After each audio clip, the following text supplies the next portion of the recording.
Sementara itu pemirsa Polres Pelabuhan Belawan menggerebek rumah pengedar sabu di Medan Deli. Dalam penangkapan, istri pelaku yang tengah hamil jatuh pingsan mengetahui suaminya ditangkap polisi.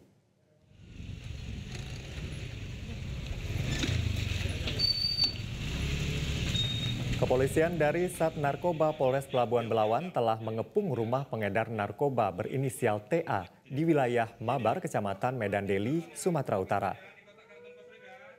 Polisi langsung meringkus pelaku yang sedang mengobrol bersama istrinya di dalam rumahnya. Seketika istri pelaku yang sedang hamil jatuh pingsan.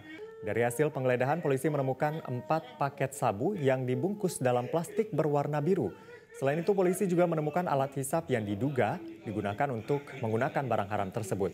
Polisi juga menangkap 2 pria pengguna narkoba, EP dan H, untuk memberantas peredaran narkoba di pesisir Belawan.